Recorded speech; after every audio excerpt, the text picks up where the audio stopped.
evening, everybody. Happy Tuesday. Welcome to the tavern. What Cheers, up? everybody? Got to rep my Nittany Lions. Going to take down Michigan this week.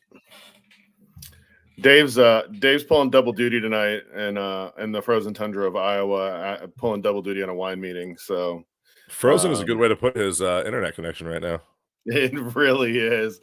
I mean, where's Brad? Dave's already in violation. We're what? 30 seconds, 45 seconds. We're already two in. And what's up, Hayden? How are you, buddy? I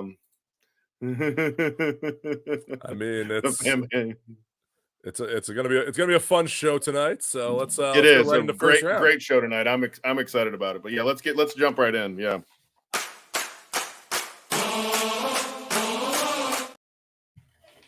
All right. Fun, I gotta say, fun event last week. So you're not in agreement with Kelly Craft? No. Like Kelly Craft roasted that golf course on Twitter. Like it was or X or whatever we're calling it this week. I roast the golf course. I get it. If you're roasting the golf course for one thing, but the play that was out there, the updates I got when I wasn't checking on it, like on my phone, it would pop up that Oberg is on fire. Like I got that on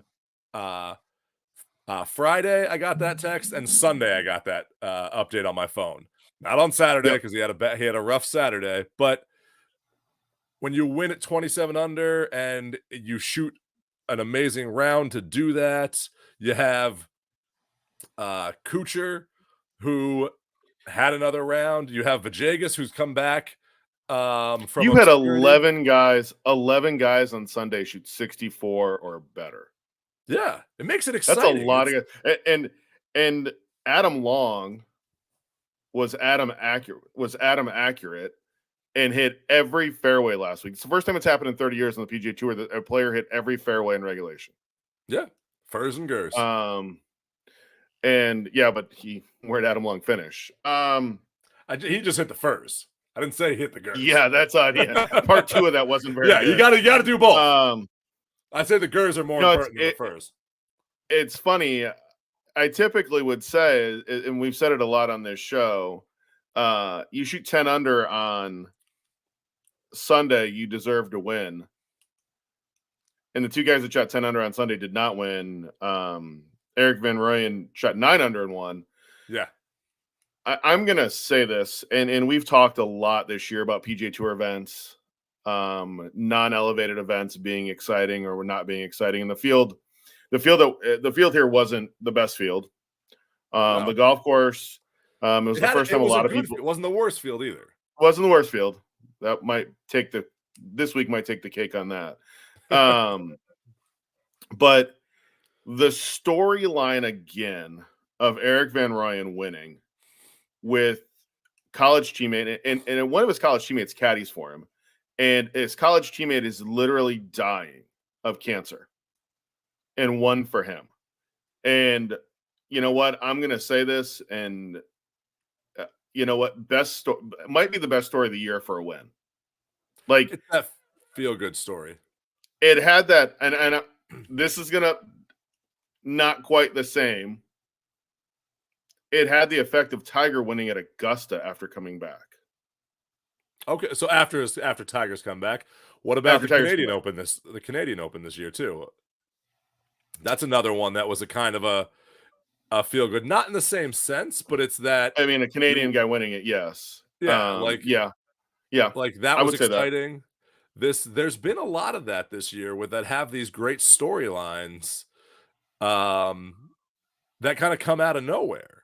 Like right, you weren't expecting this. You weren't expecting like to have this kind of ending that kind of day, and you can't write these, you can't script these because you still have to go out and play the course.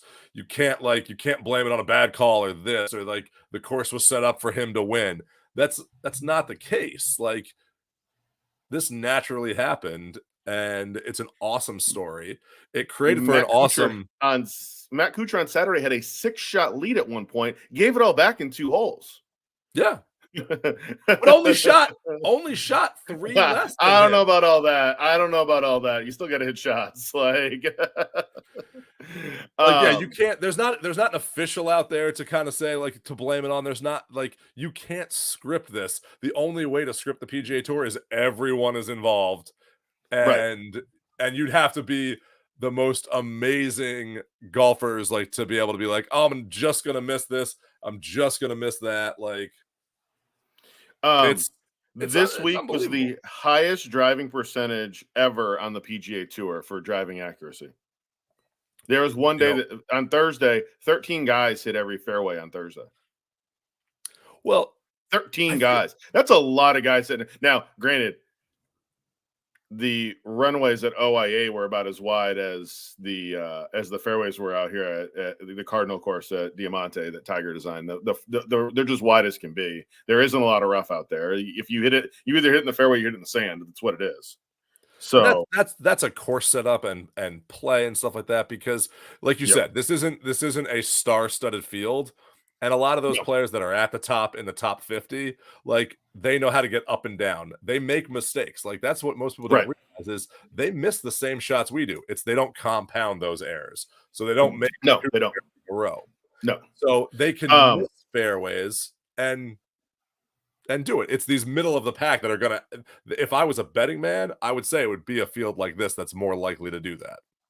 Right. Now, let's ask the all important question. How much did Matt Kuchar tip his caddy this week? Just saying, More than 10, I mean, it was more than Mexico. I 10%. mean, 10%. Yeah. I will say Kuchar's still one of my favorite guys out there. He's one of the nicest guys on tour. I was walking around one year at Harbor Town, and dude just walked up to me and started talking to me as as we're walking up the fairway. He is just a friendly guy. I think he made a mistake with that, and it was a bad Yeah. decision. And we all make mistakes, and he made up for I it. saw him at Sea Island. He was riding in a golf cart at Sea Island. We were out there playing Seaside, and he drove right by us. And I was like, "Oh, hey, Matt, how are you?" And he stopped and talked to us, and couldn't have been nicer. So, Yeah. again, the joke we've got to make because again, it was Mexico No, where it 100%. happened. But yeah, Because the here's joke's the got to thing, be made. we would make that same joke about any of us if we did something like that. Oh, 100%. And 100%. never let us live it down. That's what it is. Right. He made a mistake, and Yep. you know what? It's funny to rib on him for that because I think he'd take it lightheartedly too. Yep. But I do want to know how much did he tip his caddy this week? Right. It would have been funnier had he won this week, and that had to come up Right. again. Right. I see Dave moving around there. Is Dave? Give us a thumbs up if you're ready to come in. Okay, there's no thumbs up. 50-50. Okay, well. He's here for the beer, folks. He's here for the beer. I mean, we got to go into Bermuda for next week, and we need some odds with Dave on that. So we do need odds with Dave. So, it's funny. Bermuda usually there is they do a local qualifier, Monday qualifier, usually right around the site of the tournament for every week on tour. They do a pre-qual usually the week before, and then they do the Monday. The pre-qual and the Monday were actually here in Central Florida, run by the North Florida PGA at a golf course we've all played in the international course at Champions Gate. I do like that course. Yeah, good track. They've made some changes to it and shortened a few holes that I thought they were switched really good holes. Is that the one where they had to switch the holes on the back nine? That's on the that's the national course? That's on the national course. Yeah, the international, I think it's 7, which was that long par 4 with the creek that kind of runs through the middle of it. Okay, that they shortened that hole. It's like 350 yards now, and you got to lay up short of the creek unless it's straight downwind, and then you're gonna blow it over it. But, and yeah. We know.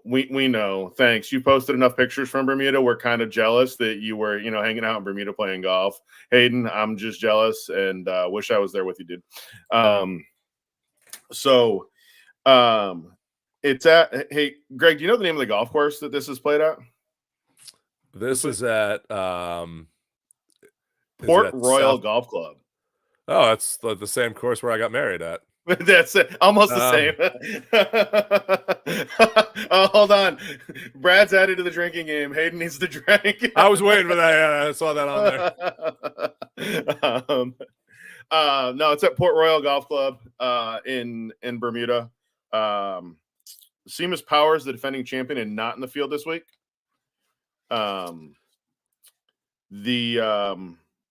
It's a good field this week. It might be one of the weaker fields of the year, though.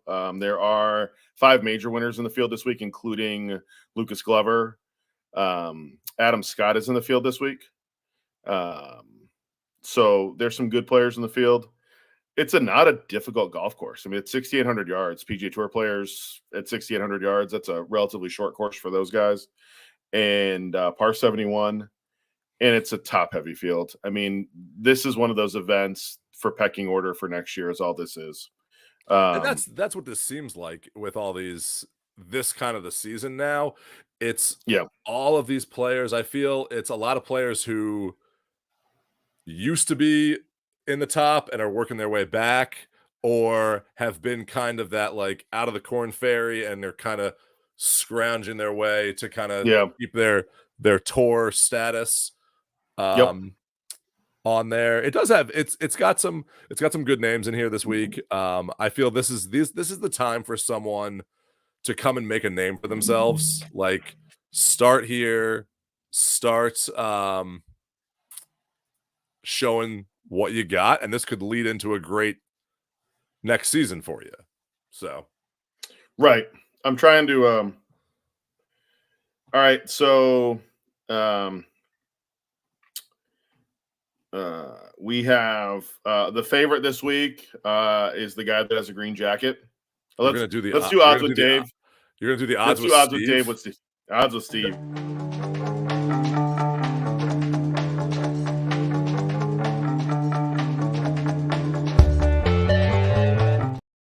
I mean, we got to find Dave to do the odds with Dave. So I should make a backup of all of this with all of our names on there. Right. The guy with the green jacket with probably the prettiest swing in golf is number 1 this week, 14-1, Adam Scott. Brendan Todd is 16-1. Lucas Herbert. Lucas Herbert was one of the first guys on tour. Little known fact, one of the first guys on tour to carry a Groovit brush, actually. His caddy was. Thomas Dietrich and Akshay Bhatia are the odds-on favorite this week, going up to 18-1. Mark Herbert? No, it's Lucas Herbert. It's definitely Lucas Herbert. His caddy wears long socks, has a ZZ Top beard. It's kind of entertaining. It says Mark Herbert on here. Oh, this odds from CBS Sports is Lucas Herbert, and it's Lucas Herbert that plays on the PGA Tour. Oh, it is Lucas. There is Lucas Herbert down here. There's Mark Hobart up here. That's what I was like in the rankings. That's what I was looking at. So, Oh, Mark. So those are our favorites this week. Mark Hubbard, Okay. So should be a good week there. One of the things, hey, Greg, one of the things you and I talked about this week was the resurgence this past week of Camilo Villegas. Yes. We were going to talk about that. And a guy who, and this is going to be a nice segue. I'm going to segue into what is happy hour with this. Yep. Someone who went through some adversity, a lot of adversity. And with that has overcome it and is back playing some really good golf. And you said it, and I'm going to agree with you. I think at some point there is going to be him in the winner's circle in the next 12 months, and it's going to be awesome to see. Yeah, I feel he made a name for himself because of his odd putting, like green reading ritual. So Spider-Man. Yep. But his play at that time kind of backed it up. And he was a top player in the league for a while. And I feel he was kind of almost rivaling Ricky Fowler at the time of that young crowd favorite. But then he had some stuff, and he kind of, and I admire this, that he stepped back. He stepped back from his love, from his passion to his other love with his family and things like that. And now he's back, and he did it. I like that it's quietly. I like that it's not like people weren't in his face. Because too many times people that do things that we do nitpick and nag and make assumptions about stuff, and that's something I hope we never do on the show. The media does that? Never. Oh my God. I mean, but I like that he kind of quietly stepped back. he got his stuff, and now he's back to playing, and he's playing well. So I want to see him be successful, kind of the same way we saw Ricky be successful this year coming back from. But Ricky's was more about like his play dropped off and went back. This is some personal things, but I've been excited to kind of see his name on the top of the leaderboard in a few events this year. This is not the only one, but it's nice to see it more than once. Where would you say odds are of him being on a President's Cup team next year? I don't think they're that great. I don't think that if he wins in the next 12 months, I think he's a lock. If he wins, I think he has to win, but he also has to be making cuts as well. So I think he has to be constantly showing there. I think he has to show up in more events because I don't think he's playing a lot yet either. So once he's back in the full swing of things and he's making cuts and doing stuff, I do think there's a chance. I don't think we're going to see that this year unless he has that big resurgence. But it's good just to see him back and just and showing up in the finals on the weekend. So awesome. Well, let's get to the best part of the show anyway. Let's here, right?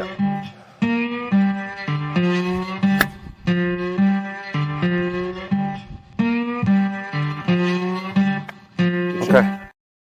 I was trying to catch it in the best part of the show. Right. You know, I'm really excited about tonight. Having a friend on, someone who I've gotten to know. He's actually a local PGA professional here at Harmony Golf Preserve. So let's welcome Steve Miller to the tavern. Steve, welcome to the tavern. What's up, everybody? How are you? What's going on? I got a Steve sandwich here. I'm trying to figure out, Dave, is Dave just popped back in? We got a thumbs up from Dave, so we're going to bring Dave back in too. Hey. There we go. Oh, there we go. All right. Hey, let's try a different device. See what happens. All right. That works. It's a lot better than what it was, Dave. So Steve, we're going to talk about a few different things tonight, but let's first talk about your current position. Sure. As the director of instruction at Harmony Golf Preserve in Harmony, Florida, and your other role of being the other half to the wonderful Melanie Miller as well. So Steve, what's your role at Harmony entail? So right now I'm actually the head golf professional as well as the director of instruction. So I'm back into the operations side of the business again, where taking care of the golf shop, hiring, and just daily operations of the club, as well as 98% of the instruction at Harmony. So it's kind of nice to get back into it. It's been a long year with everything that we've gone through to be able to feel like we're getting to where I can be back to normal. But actually, being able to work back in the golf shop again has given me some great opportunities to get my brain going again, getting used to being around the golf operation, getting back into meeting new people as far as on the instruction side, and then just getting overall more healthy. Okay, nice. And you haven't been here in Florida your whole life. Why don't you where did you start your PGA career and what brought you down here to Florida? Sure. I grew up in the Middle Atlantic area. So my first job was in Gettysburg, Pennsylvania, working at an upscale daily fee golf course, the Links at Gettysburg. I was there for a few years, then opened up a course in Frederick, Maryland. Responsibility, right? And then from that position, spent the majority of my career in Northern Virginia at a club, Loudon Golf and Country Club. I was there for 13 and a half years as a first assistant and did a lot of instruction there. And then my wife and I made the big move 6 years ago, and we came down to Florida and came down to actually open Drive Shack in Lake Nona as their director of golf instruction, and developed a lot of programming as well as helping them calibrate their equipment for what they wanted to do as far as to be a main competition in the golf industry. Nice. So you said like you're at Harmony now, which Mhm. I love that. I love that course. That's actually the course where I've been almost struck by lightning on that course. It's the closest I've been ever. That was years ago. That was way before you were there.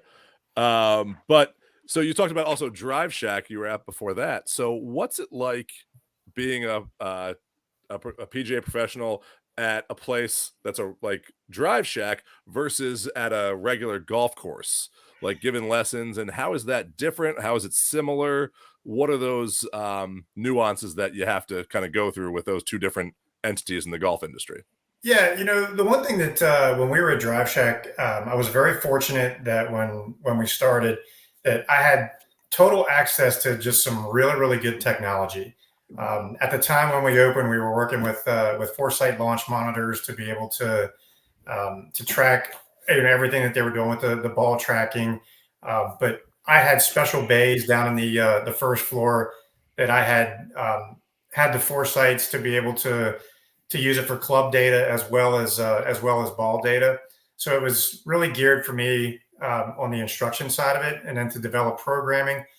And it was great to kind of introduce that aspect of golf in a entertainment side of it to a lot of beginners. And now being back at a course, the best part is going to be is that I've got access to on course lessons, which I do 95% of the time. I think I need to come down and get one of those on-course lessons from you, but that's a whole other story. It's your words, Trust not me. ours.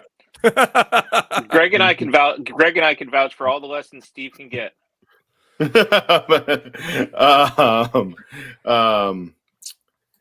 The Orlando golfer is a buddy of mine named Hayden. Hayden, you haven't been out to Harmony yet. It's a great track. On the other side of It's a St. great Cloud. track. We'll find a time and head out there. We'll go out there. Steve, we might come join you for a little round of golf with you. How's that sound? He's a good dude. So. Look, there's a Harmony flag. Yep. My favorite, my favorite was the first. Yep. Where's mine? My favorite was the first time we were out there. We drove by the Guns and ECV store that was with wedding dresses. With wedding dresses. It's all the way out there. It's typical. Like the area around there is typical Florida man area. Exactly. Greg, yeah. I don't think you. I think this is the one that I kept for my collection from the house. No, I thought I got one too. I think I have one somewhere here for Harmony because I like that course. So Steve, you hinted a little bit at this, and we're going to go into this now. And it's something some of our viewers may not know. I know there's a few people on here that have been around and know this story. 13 months ago, you actually suffered a brain aneurysm.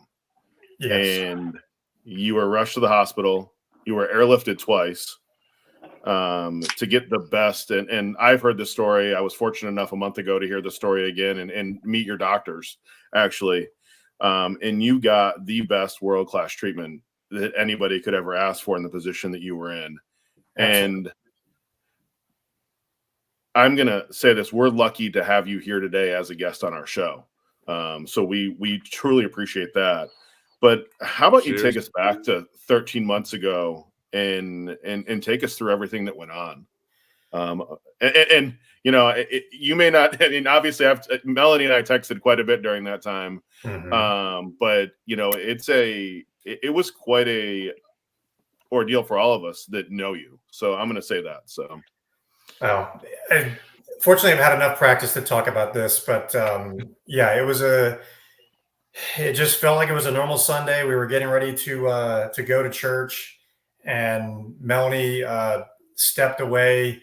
She actually walked into our master bathroom, and I started feeling something. The best way to describe it is if you know how, like, when you're ready to pass out, you feel that blood rushing to your head type feel.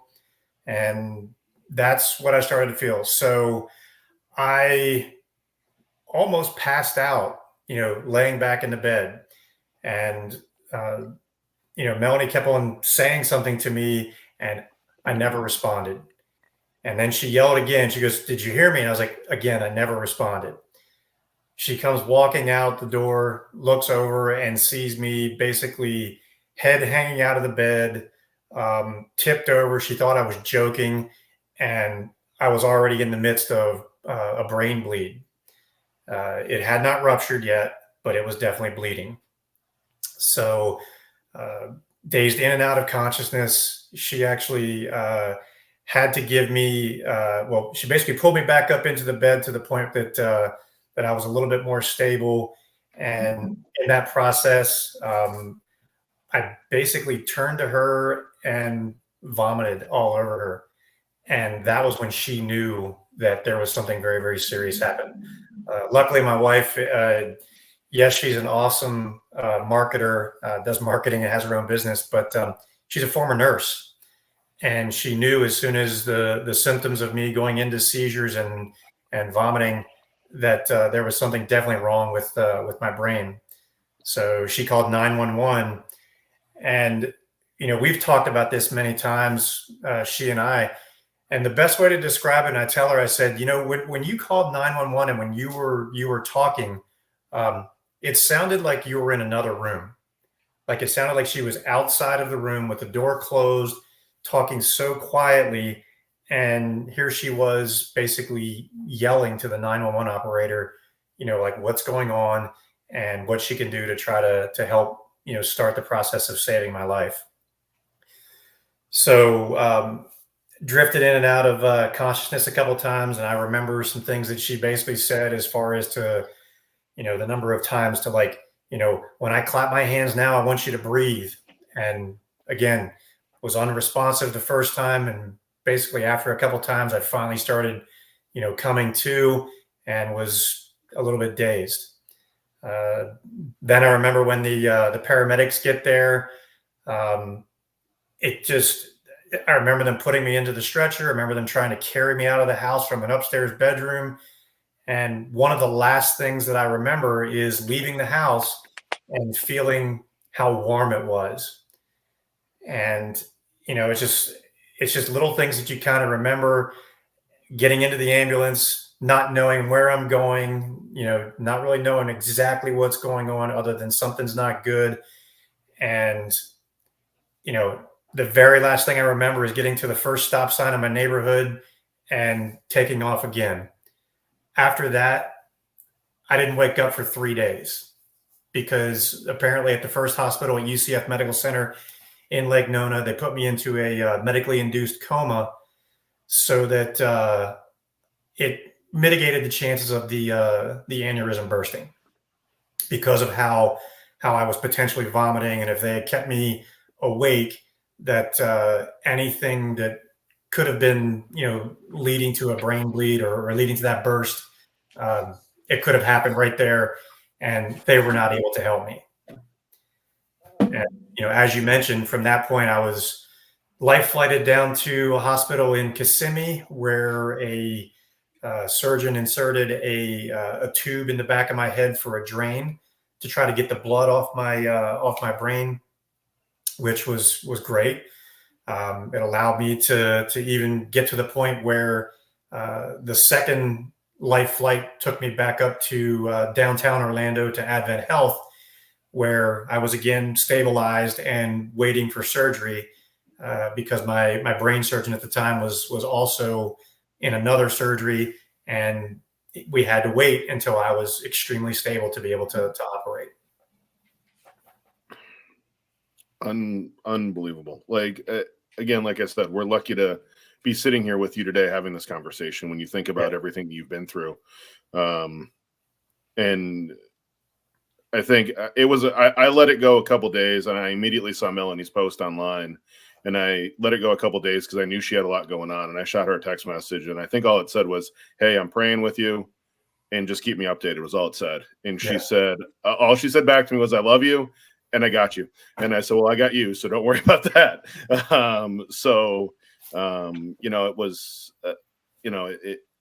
being here today is icing on the cake for me, as far as I'm concerned. So, yeah, for me too, it's like every day since coming home has felt like a gift, especially whenever I get the opportunity to talk to my doctors, talk to my surgeons. It is amazing where they look at me and they're still asking me questions every day, like, hey, what was your experience? What did you feel? Did you have anything that was similar to outer body experiences? Unfortunately, I didn't. But there are a lot of things that I do remember, and it kind of drew me back to some past memories of a stepfather who was actually in a medically induced coma before they took him off of life support. And I remember some things that we kind of said to him, and I remember looking at my brothers and my mom at the time, and we kind of said to each other, it's like, I think he can hear us, because like his eyes were like fluttering and moving around. And trust me, if you've ever met anybody who's been in a coma, they can hear you. Trust me, they can hear you. There were things that I were able to hear and experience and talk about that. Yeah, nothing can explain it except God. So it's like, when you think that you've got somebody that's unresponsive in a hospital with you, they know you're there. And good people. And what people don't know is that at the same time, not that your wife had anything to worry about, but you guys were in the process of building and almost closing on a house too. So you guys had not all at once. So yep. Yeah, it's that was kind of the crazy part, where when we came back, we were literally a month away from getting ready to move out here to Harmony. And at the time the house was being finished, and I really had no idea what was going on until I got home and started getting pictures from neighbors and friends who had been out here visiting, giving us updates. And we were in the process. We lived in Eagle Creek at the time, and my wife's like, okay, we're going to stay here through, we're not going to move right away. We're probably going to move in January. And I kind of rushed that timeline and said, if we can, I'd like to move like when we're supposed to, which would have been literally 20 days after coming out of the hospital.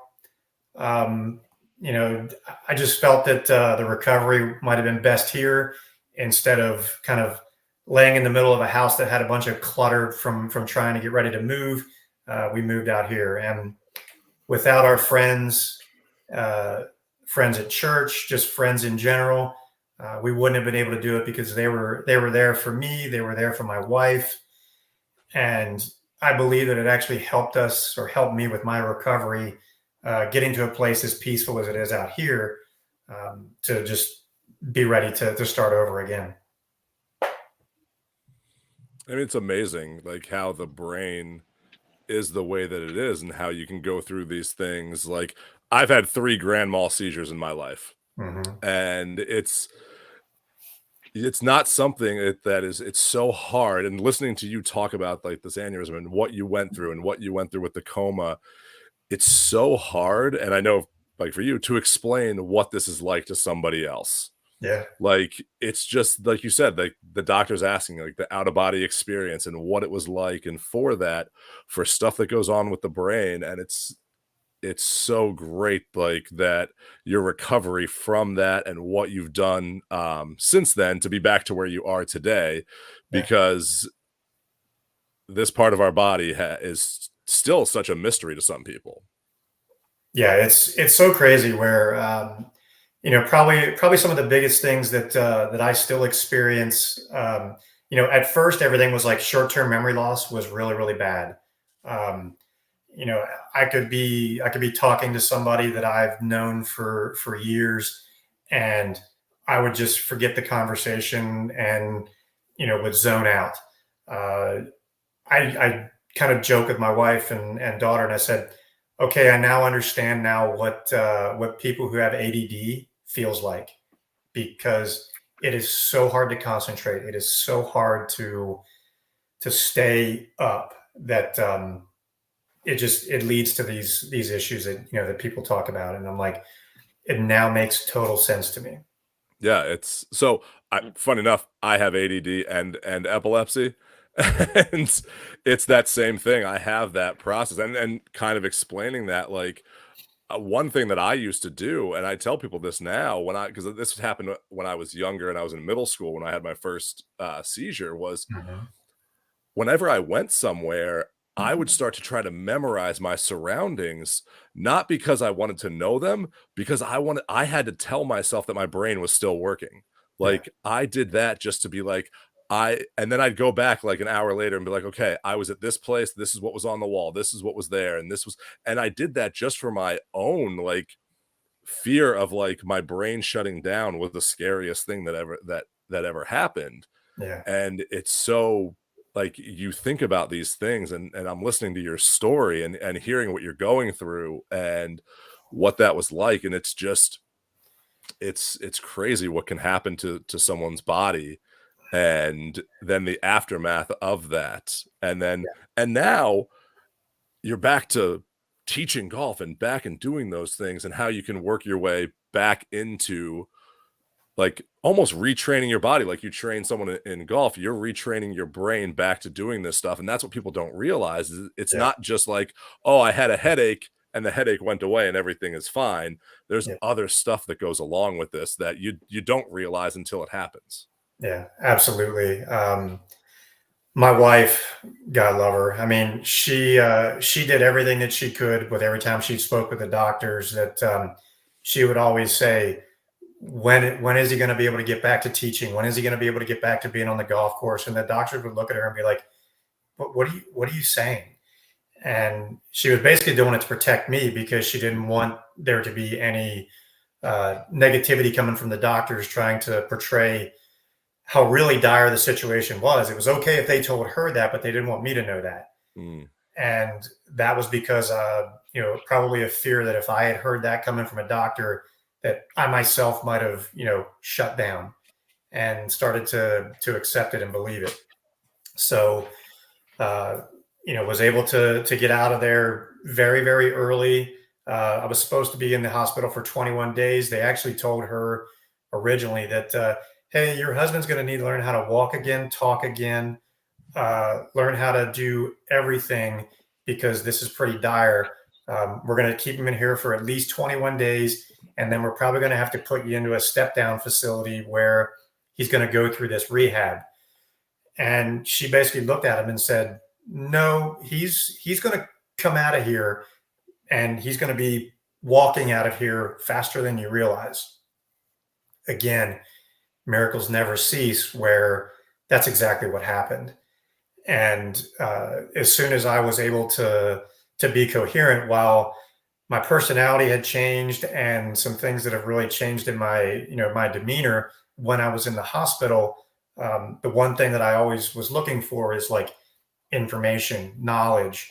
So I was reading cards that people wrote to me as far as get well, talking to people who were very, very positive around me, looking at my phone to try to reconnect my brain to who my clients were, who everything else were. And I can remember sending text messages to my clients.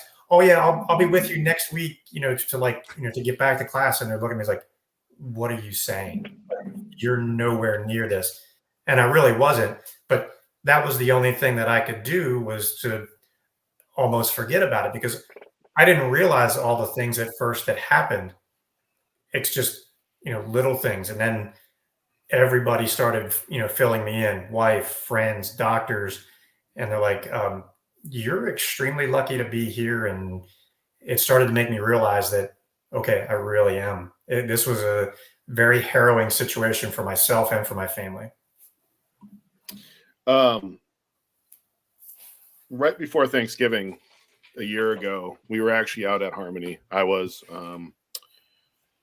I had reached out to Melanie probably right before you got out of the hospital. It was probably a month out of that. So I figured the middle of October, and I sent her a text message and I said, is anybody organizing a golf tournament for you guys, make some money and help you guys? Cause obviously the bills with 2 helicopter flights are not going to be, they're going to be large to begin with. And she said, no. And I said, I got this. Just, I may text you for things when you get back to me, but just, I'm working on this. And we had we raised $5,000, and I'm not going to shy around the number of it. And I'm going to pull some pictures up here from that day. And it was a really cool day. I have never seen so many people come together so quickly for someone. From Mike, your boss, who is an incredible individual. You've known him quite some time, and you've got some great people. And you ended up coming that afternoon for the award ceremony 7 weeks after your aneurysm, when doctors were thinking you were going to be in a step down program and wouldn't even be there. The question that I have, and you've kind of answered this already, but as we look forward, the turnaround that you had, just how quick it was, where do you think you had, obviously reading the phone and doing the reading and trying to keep learning and challenging your brain, but I mean, there's a lot to be said for what happened to you and the story that you had. Where do you contribute all that to? Everything that I have, I owe to God for protecting me, for putting me in front of the right people, being literally letting everybody else be a positive influence on me. And my wife was my rock during all of this. Just going through the pictures, it's funny to see people that I know, former students, golf professionals that came in from Port St. Lucie to actually play in the event, current members. It's been really crazy, but the support of others really allowing me to heal properly, and then throughout this whole process, being introduced to some awesome individuals in avenues of brain health, physical therapy, things of that nature, that it's just the people that I've met through this, and the stories that I've been able to hear from others, and why they've decided to help my family exactly like what you guys did. It's been huge. It's been overwhelming, but it's been amazing. And, I can't thank people enough for what they've done, for me personally, but also for my family, which is giving us our lives back. I do want to take a quick moment as the wedges are up on the screen here. Those wedges were done by our friend Lee at Wedge FX. Lee actually hand delivered those wedges that morning for the tournament, and drove down from what is right outside of Hilton Head, South Carolina, to play in the golf tournament. And I had reached out. Funny enough, I don't know if you know this part of the story. I was actually on my way up to Kentucky for a funeral for my old neighbor who'd passed away. And I had texted Melanie and I said, hey, I'm having some wedges done by a friend of mine who can engrave anything on wedges. What would you like to have engraved on the wedges? That's going to be for the champion for the event. The winning team's going to get these wedges. And it was probably the quickest text message I got back from Melanie was, I want the Bible verse that I kept saying to myself over and over again. If you can put that on there. I said, done. Text me what it is. Done. We'll do this. And no problem. No questions asked. And literally I had reached out to Lee and I said, here's what we need. And he said, done. Got it. And I know that Chris Murray gave you his wedge that he won as a prize. And you have that at your house. And they came out so cool.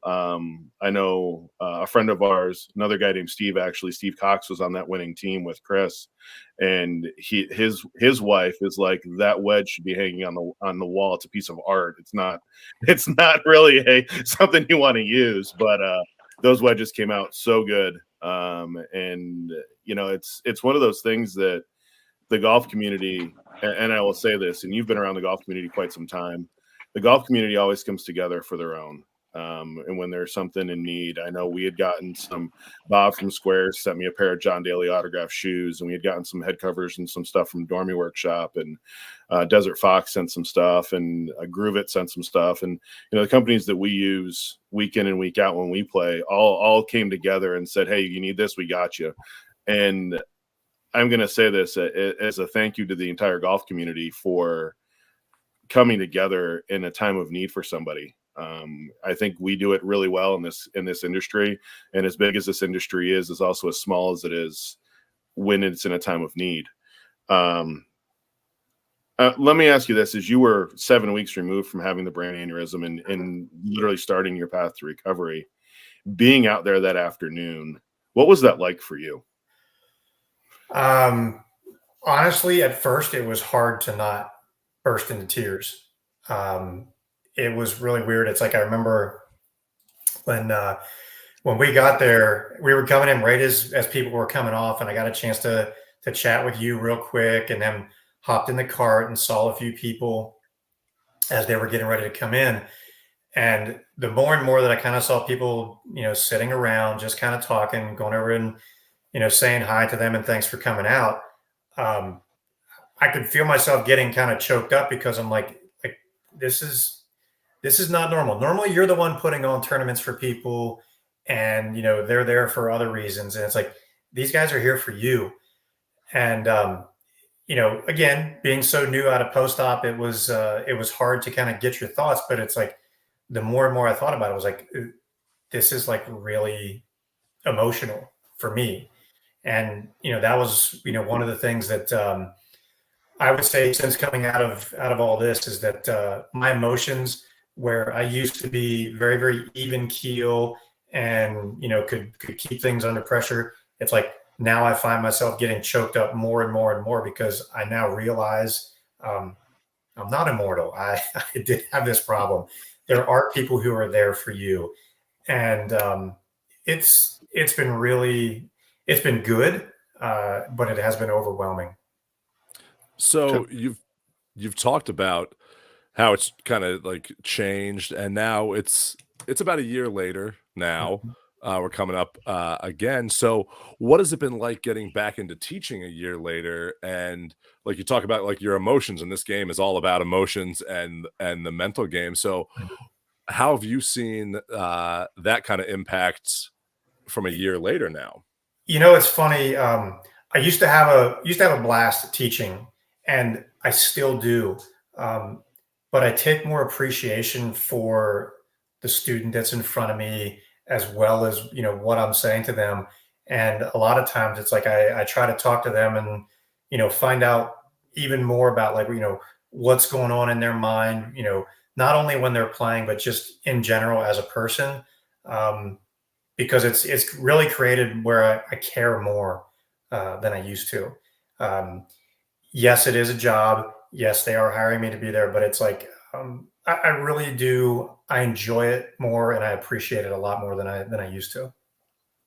So you're getting to know that's great that you're getting to even make more connections now, and that's what this game is about in this community. So Yeah, it seems like the students that I have now, it's like they are they're more vested in in me, and it's like, and I just try to not necessarily like try to strike up a huge friendship with them, but it's like I feel like I'm closer to my students now than I was before. what's your favorite thing about like being a PGA professional and teaching these students? My favorite part of teaching, honestly, is playing with them, kind of going into knowing what I know about the game and trying to get the best out of a student. And it's not all about hitting it perfectly on the range. It's about trying to talk to them in the playing situations, as far as this is what you want to be thinking about. It's like, don't waste time trying to be perfect. Let's be positive, and let's get the golf ball moving where we need to. So I still love giving playing lessons and really digging deep to hear the fears that are in people. And when you start to understand why, it's like, why do you feel that you're afraid of that? Well, it's like, I just don't have the confidence. I was like, okay, well, what confidence would it take to hit this type of shot over here or over there? And it's like, well, I didn't think I could do that. It's like, you can do whatever you want. It's your game. It's like, you don't have to be, don't be like you're playing on the PGA Tour. Let's go out there and let's get you to your best score possible. And you don't have to be perfect. Steve, I will just say, for everyone who is watching right now that is trying to work on their game, you may have just given the best piece of advice for any golfer out there, because I think that's what too many people do is they worry too much about something, and life advice too, to be honest. It's that So kudos to that, and keep doing what you're doing, man. Thanks, man. Appreciate it. So, Steve, hi, I'm Dave. Welcome to the show. What's up, Dave? So I've had some major internet connection issues. So, man, my turn to ask a question now. And with that, Dave's off the show again. So you talk about you're back to playing practice rounds while you're teaching. Are you back to just playing yourself out there? And if you are, how are you playing? I am back to playing. The hardest part about some of the things I'm going through is to find the motivation to really get back out and play. And this summer was extremely tough on me. However, I was able to get back and play this year in some section events, or at least one section event, which was the National Club Pro Qualifier at Lake Nona this year. I did not play the way I wanted to, but it wasn't that that my game wasn't there.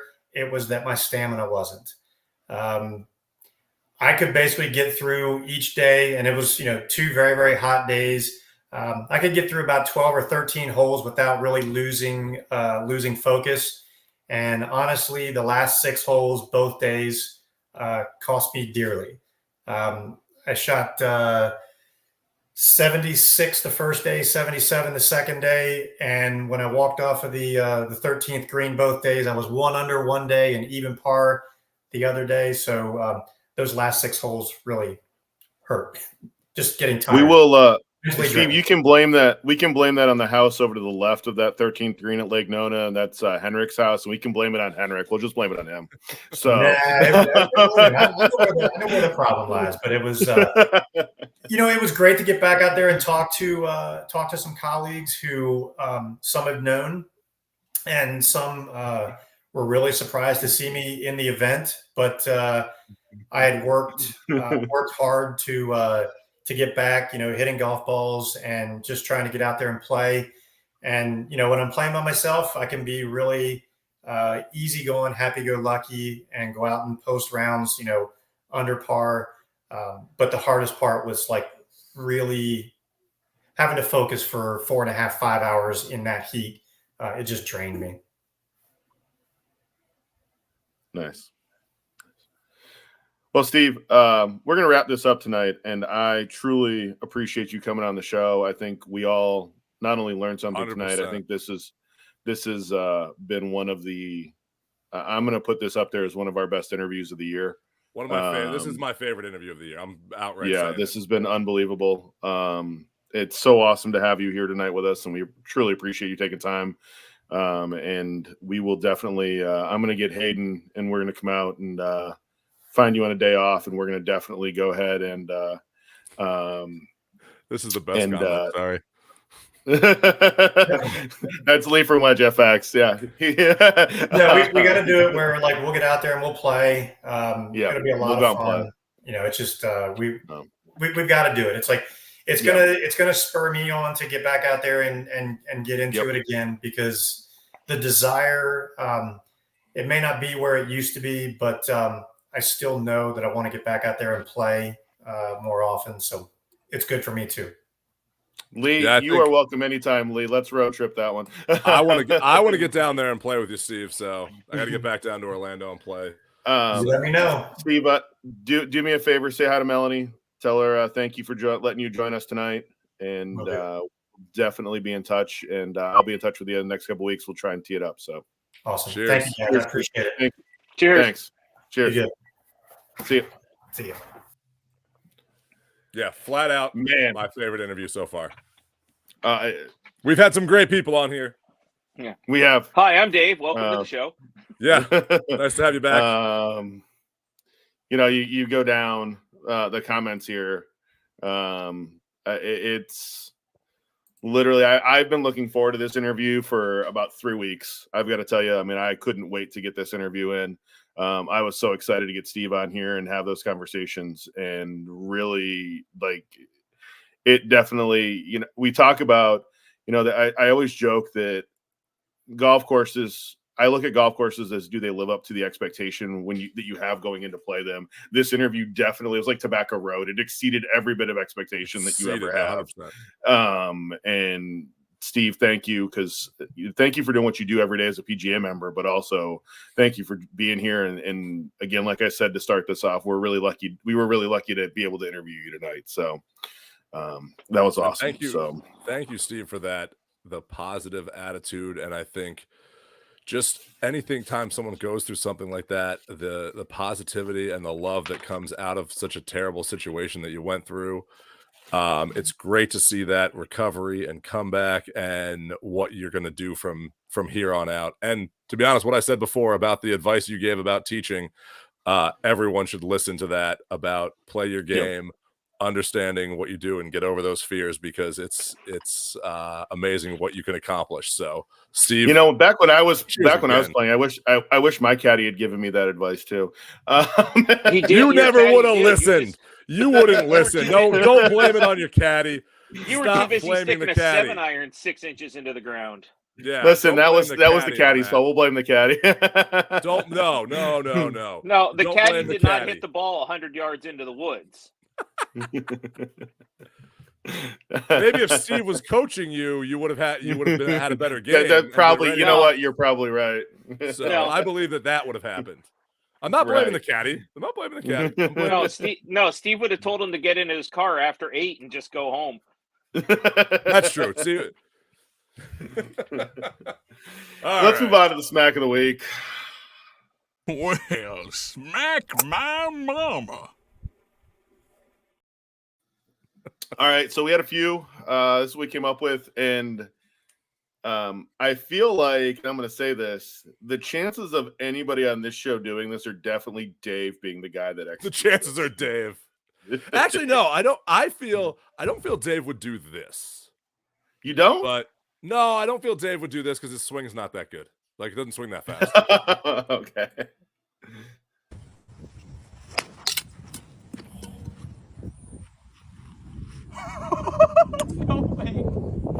No way. Dude, I really have no idea how it happened. Dude, you're gonna have to buy me this. So here's the thing with that. I guarantee. Obviously, it wasn't an LA golf shaft. That is a shaft defect. Like, right. Because he didn't swing that hard, or that shaft was already broken. I guarantee it was something like, I feel he was set up. Right. It may have been a setup, yeah. But still was pretty funny. Oh, it's hilarious. And right. I love the comment at the end, you're going to have to buy me a new shaft. Yeah. Because we all would have said that. All right, last call. We got a lot to talk about in last call. It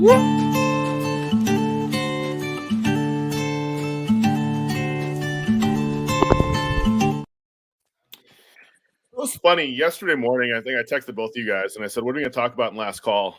And we ignored that text and went on. You did. You guys have both ignored a lot of texts in the last 2 days. We'll just say that. Hey, I'm sorry. I've been out in the vineyard working. I've been a little busy.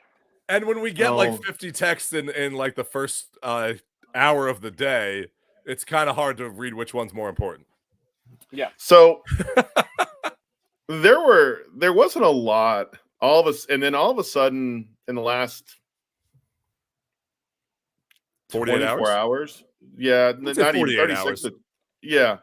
All of a sudden, like, the floodgates just opened on golf news. No, Lee, he just calls you. I call Lee when I'm in the car. It's usually the easiest time. I always try and catch him. But so let's talk about, there was a lot of talk. The Boston Common Golf Team got announced for LIV. And they were picked. Sorry, Brad. That's why. This is just a funnier topic. Steve calls all of you guys when we don't answer. It's probably true. It's 100% true. Funny, I call Brad at random hours. I don't think. You call all of us at random hours. Yeah. It's don't just say it's Brad. You call everyone at random hours. We'll all go to that. So all of a sudden, they show video of Tiger walking carrying a golf bag. looks like his walk is pretty good, even carrying Charlie's bag. We'll just say that.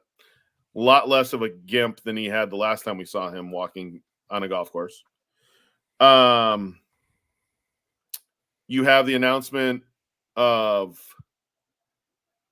that the PGA Tour and LIV and the PIF are not anywhere close to their December 31st deadline of an agreement.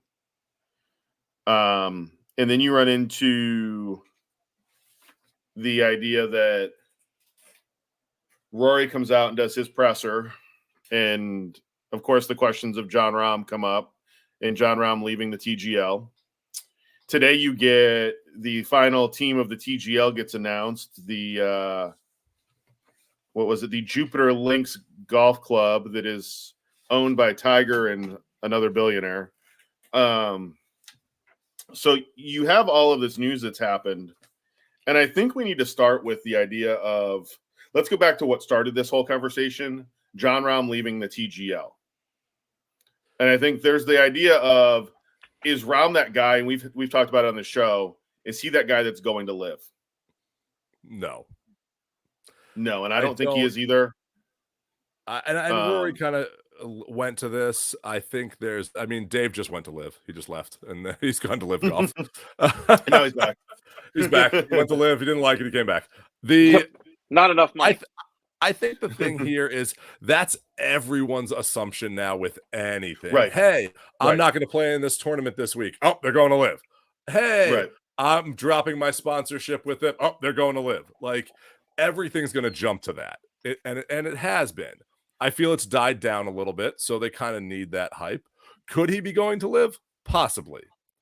But based on everything he has said, and he is kind of a straight shooter. I don't think he's said this because he's been trying to like skirt around the issue. Like I feel some people did when LIV originally came out.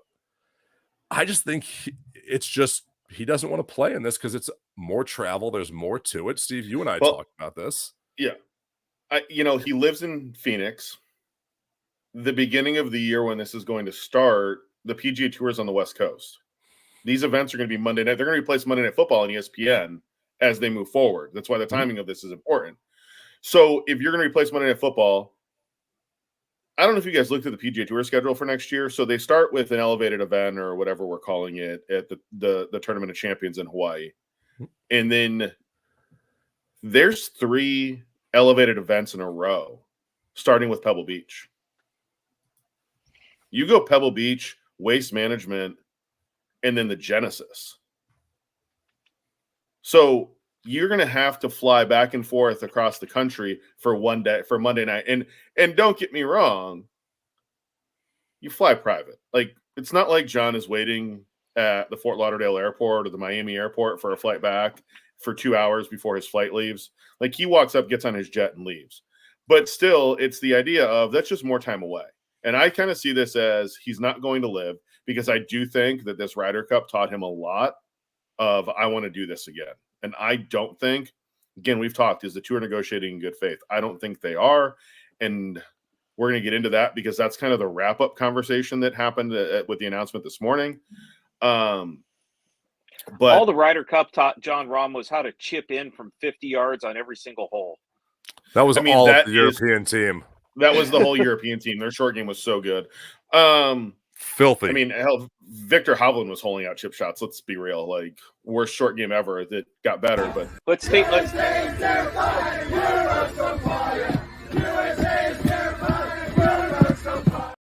Sorry, I had to play it when we're talking about it. See that again. That's too soon. So let's start. Let's go. So we've talked Rahm. Let's talk Tiger. When do we see Tiger next?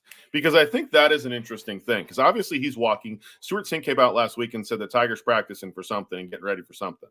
The father. I think we see him at his own event. No, I don't. I do.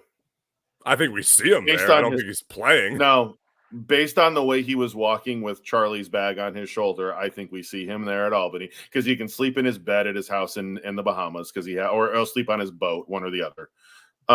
It's walking with it's just I think his drive is there. It's just a matter. I think that would be a good one because Tiger's mission has always been, if he enters a golf tournament, he wants to win the golf tournament. And I think it's a good tune-up for the PNC because, again, at the PNC, he can kind of hide anything he wants to because he rides in a cart. I think you take the PNC as your way to kind of ease your way into it. I don't think you go to a tournament that's a field of the best. Like, that's only the best that are playing at that field. Like, I don't think you want to put yourself up against that right now. I think you go have fun at the father-son, see how that goes, because that's easing you into it. Then take another tournament after that. That's maybe not a huge field. And then let's see what happens. I think you see him at, because PNC is December 14th to the 17th. Albany is the first weekend in December, so you'd have a week off beforehand in the middle of that. I don't think, and I think beyond that, I think the next time we see him is the Genesis. So the American Express, no, the Genesis is February 13th. Yeah, I don't think we see him again until the Genesis.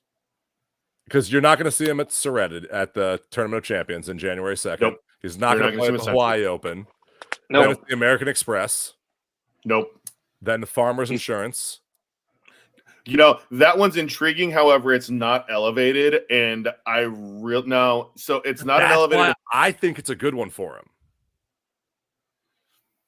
He's Tiger. He doesn't have to play elevated events. He doesn't have to. And no, I don't think he should play Tiger elevated. can pick and choose. Tiger can pick and choose where he wants to play. Here's going to be the problem with that event. Like, if I'm Farmers, I'm screaming at the PGA Tour. Oh, yeah. Well, it's also where they're located in this, because you're right before the AT&T Pebble Beach Pro-Am. Yeah. Elevated. Waste management elevated. Yep. Genesis elevated. So you're literally the spot before 3 elevated events. And you're a course that, let's be real, it's a U.S. Open quality course. Not quality, it's a U.S. Open course. Right. It's Torius. So do I think that Tiger, like, if I'm Farmers, like, I'm screaming like Honda did. Like, what are you doing to us? Like, this is ridiculous. Here's the question that then becomes, so he plays February at the Genesis. Does he play? And here's the question. No, it never is going to skip Honda or whatever that is, the South Florida Classic, whatever we're calling it today. Bay Hill and the Players are intriguing to me. See, I can see him playing Bay Hill and skipping the Players. No. I agree with Dave. Actually. No. And it's because I think Bay Hill's an easier walk for him than the Players. That's why. That's Bay Hill's actually a harder walk than Sawgrass is. The only problem with Sawgrass is the walk from 9 to 10, because you have to walk literally. There's more of that. I feel he knows Bay Hill better, and I feel that would help with his confidence. I feel that walk. I do feel the walk at Bay Hill is better than the walk at Sawgrass. Yeah. No. Bay Hill's a much harder walk than Sawgrass. Here's the thing. Only when only if you're not in the middle of the fairway. If he plays the Genesis, I do feel that if he plays Genesis, he might skip Bay Hill and then go to the Players, because that gives him 3 weeks off in between. Yeah. Right. But I think for him and his history of the game and his love for Arnie puts him at Bay Hill over the Players. See, and I don't think Tiger cares. Oh, I 100% think Tiger cares about that. I think no, Tiger because cares. he hasn't played Bay Hill it's been 10 years since he showed up at Bay Hill. Since a car crash. But it's been because he's been injured, and that's been the time of Bay Hill has been. I feel if he had a choice. Funny, I actually this morning I filled out my caddy application for Bay Hill. I got that in my email this morning and filled that out this morning. That's a drink. Yeah, it is. It is. But I mean, looking at next year, like, to be honest, there's a lot up front. So if if he doesn't play in the Hero, if he doesn't play in his event, he's going to play in the Father-Son. I don't think the next one, to be honest, the Genesis might be the first one if it is, because he's not playing in Phoenix. Let's be honest. No. He's not going to play in the AT&T Pebble Beach Pro-Am because that's just too much. Although I'm going to say this, Tiger's history at Phoenix making the hole-in-one on 16 before the Coliseum was there. Could you picture Tiger making a hole-in-one in the Coliseum? I mean, it's already a complete and utter mess to begin with when somebody makes a one. You Just imagine if it was Tiger? the crowd's following him around and then trying to get to 16 to watch him is ridiculous. Right. Like, could you picture what those tickets would go for? If Tiger hit a hole-in-one at the Waste Management this year on 16, the Coliseum would crumble. They would burn that thing to the ground. The Coliseum would look like the Coliseum in Rome if he did that. It would look like there'd be people that could walk up to the green and just suck the beer and water out of it if that would happen. Like, right. That would look like a Appalachian State beating Michigan, rushing the field. Like, it would be like if Butler beat Duke in the Final Four. Like, it would be the most amazing thing that the fans wouldn't know what to do. They wouldn't know what to do if Tiger hit a hole-in-one They would golf clap politely. Like, yeah. No. In that place ground, they was what they would do. Yeah. There's been a lot of talk online about people comparing TGL to Live and the team golf component. So I know, right? They're doing what we said in the right way. They're doing a separate team event. Well, and that's been my argument to people online is that Live can't decide what they are. Greg, you were right when you said it. Live can't decide what they are. 100%. Are you an individual event or a team event? I think the problem that I see with the TGL, and okay, so we are all parents with kids. Dave, your son got his first video game console for his birthday this weekend. Happy birthday, Will. We'll give Will a little shout out here. Yep. My children are very heavily involved in playing video games. I've been a big proponent of TGL because I think that from the video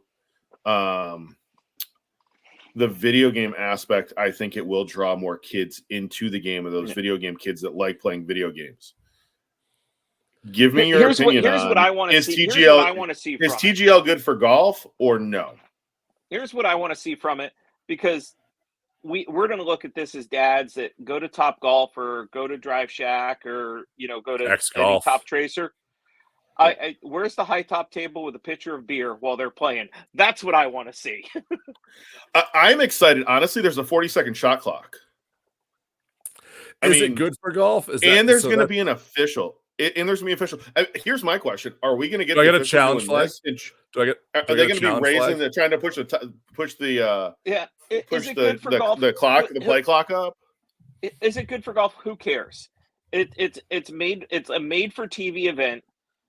Much like the original match was. It's a made for TV event. It's on a simulator. The guys, they're out there having fun, and I want to see somebody throw a head cover at somebody while they're trying to take a shot.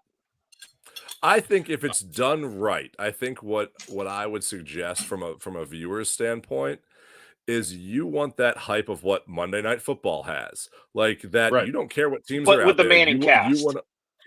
Here's a better idea. I've got it. No, hold on.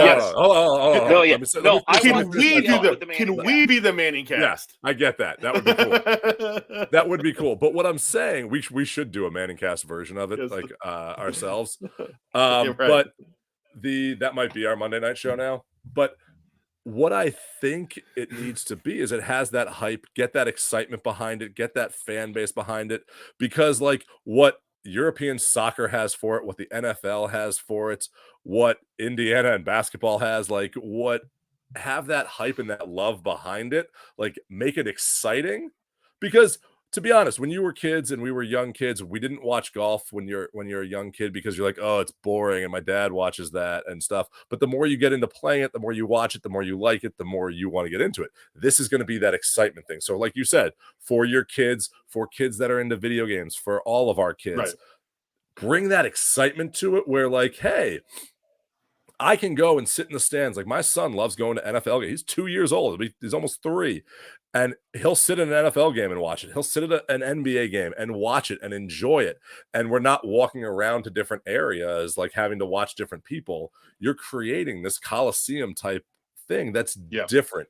Don't think it's going to be like the PGA Tour. Don't think it's going to be like what Live is. But the one thing you're doing correctly is you're making it a team event. It's not an individual event, and make it exciting. And then it will be successful. If you miss on that excitement, you're going to miss out. Unlike Live, I probably already know 2 team names for this that hasn't even started, and it's already up on Live.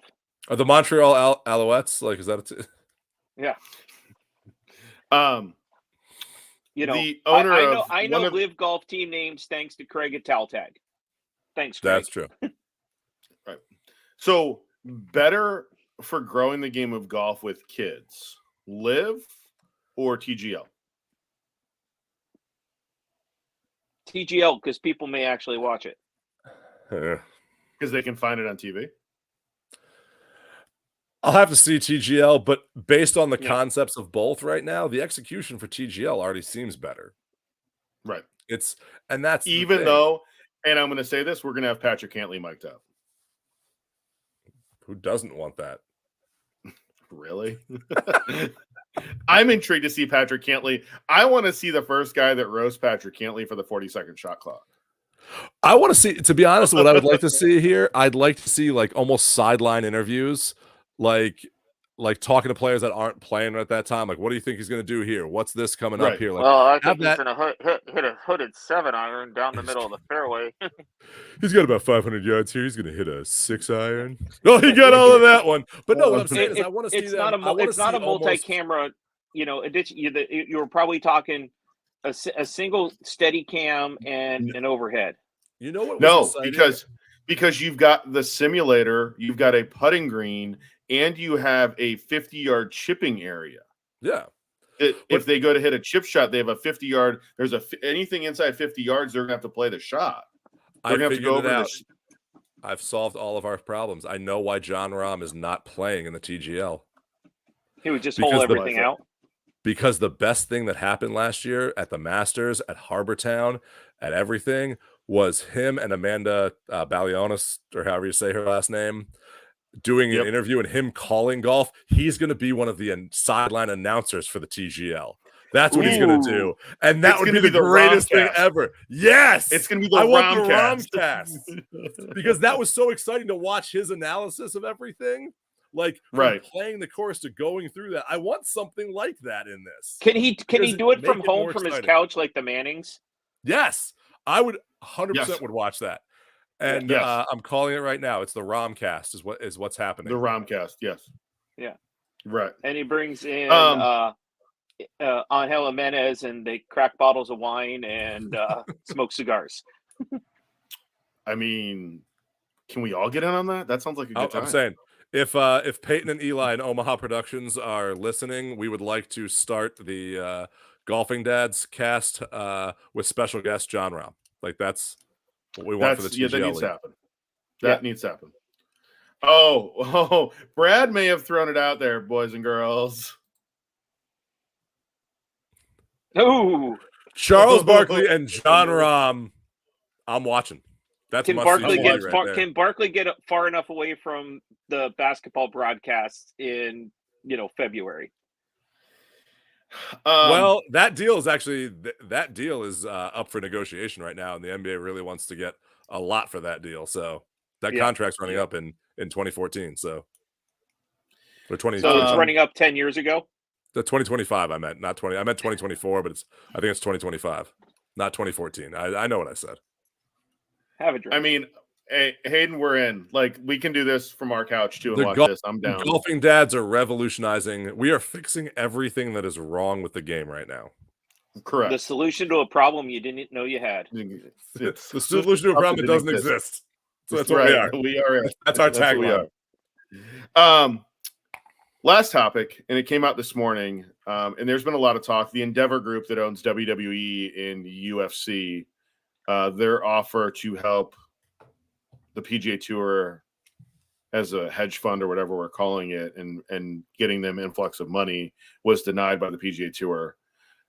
They're still negotiating with the PIF. Rory came out and said he'd like to see the PIF involved.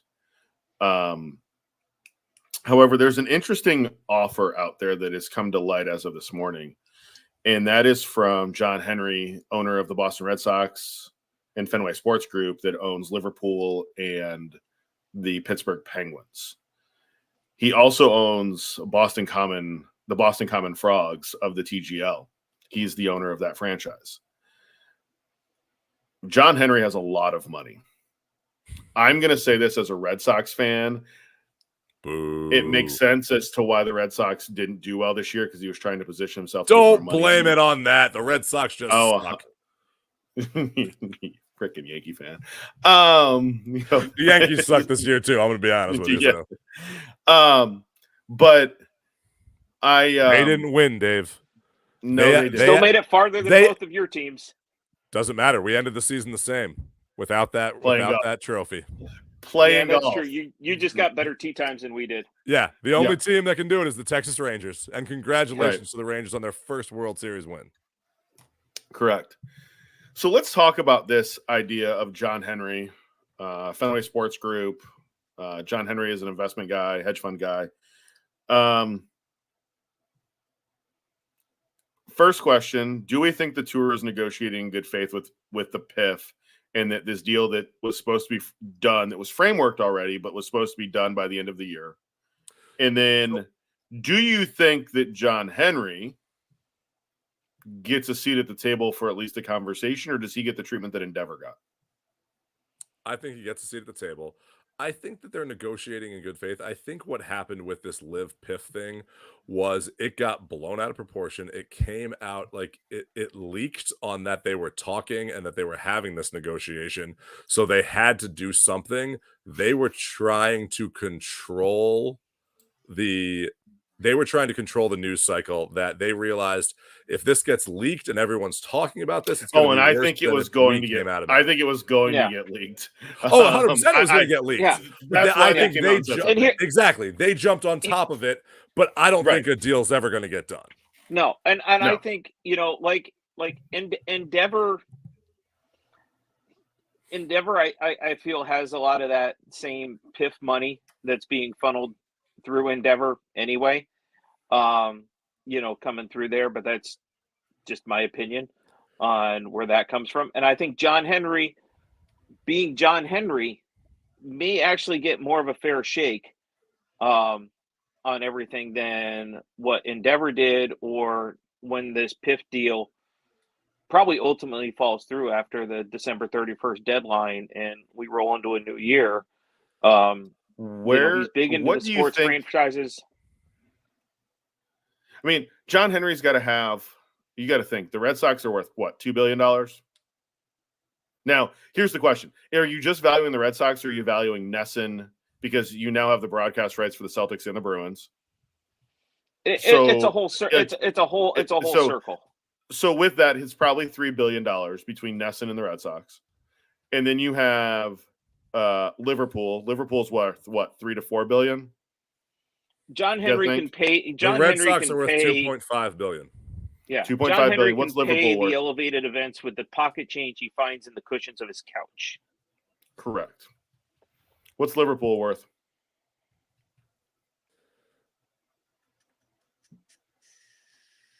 £110 million.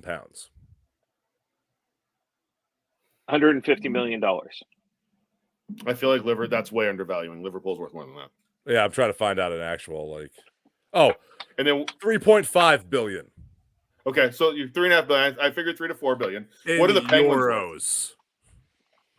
Nothing. Okay. Penguins are a garbage team. I'm not gonna lie, as a Bruins fan, I would agree with you. Go Devils. Right.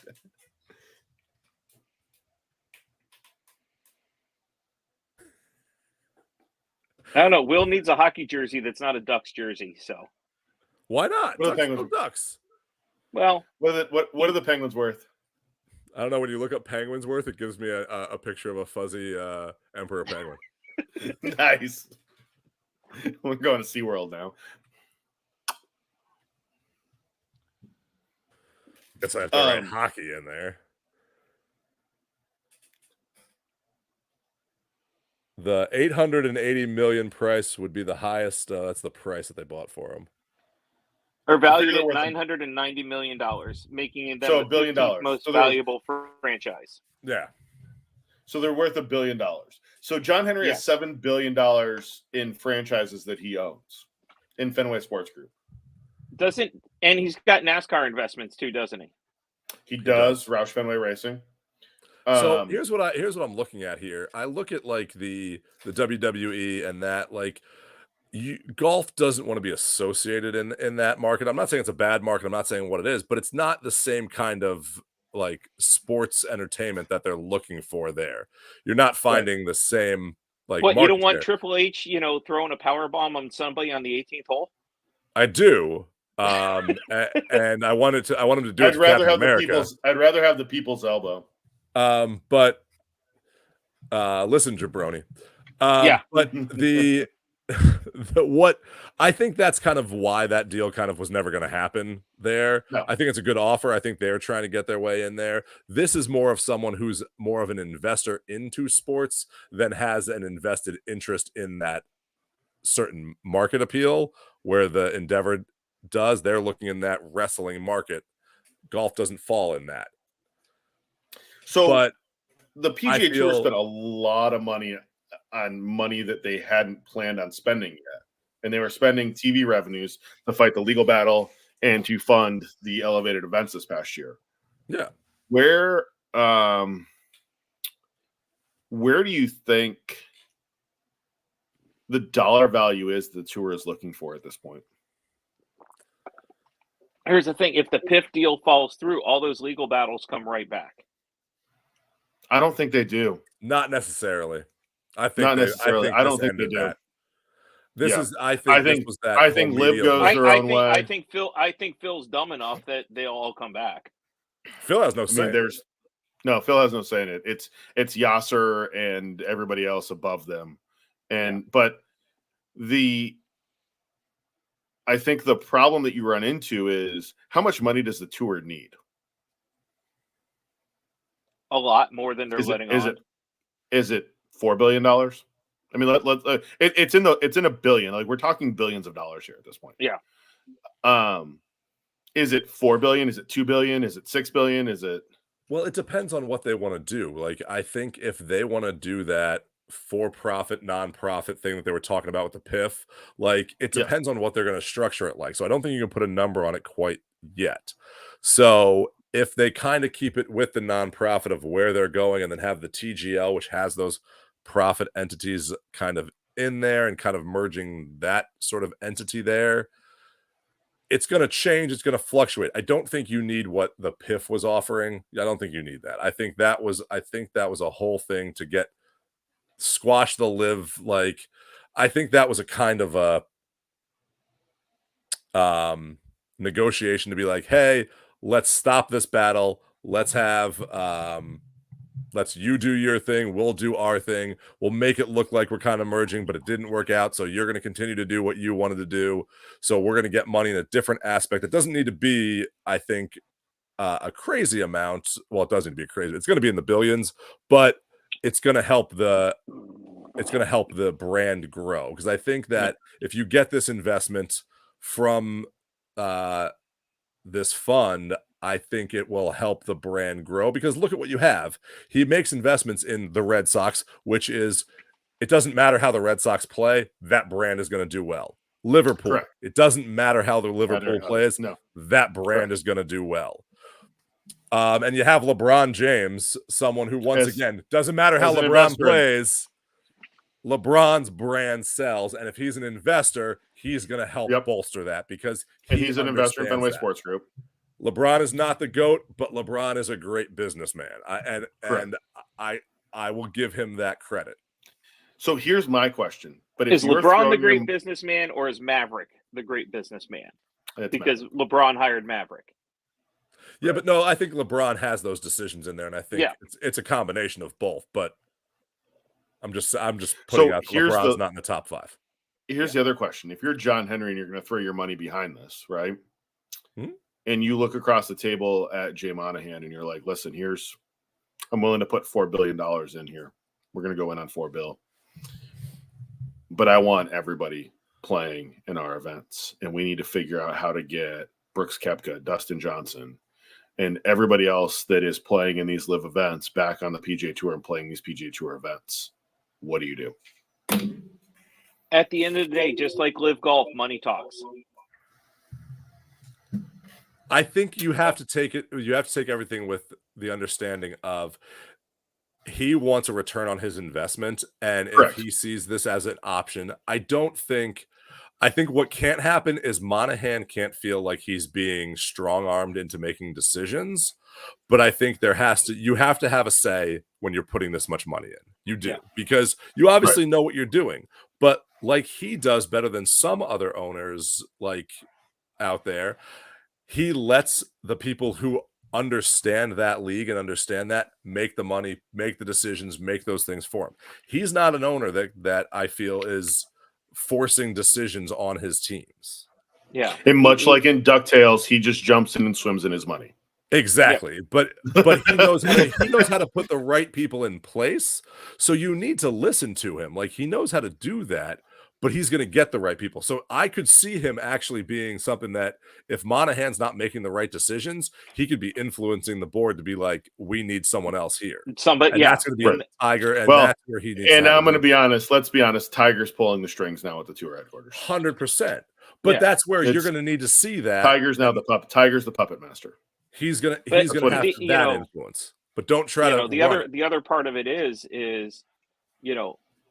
whether you bring back Brooks or Dustin or any of those guys once their contract with Live expires, somebody that stayed loyal to the PGA is going to be upset. You're going to ruffle feathers one way or the other, but at the end of the day, what's best for business.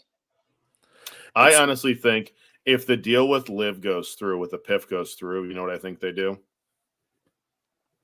They run their regular tour events, and then they run a team series for what is the fall series of events. Which I think we've been saying for a while. Which we've always thought would be great, which is what the TGL is trying to do.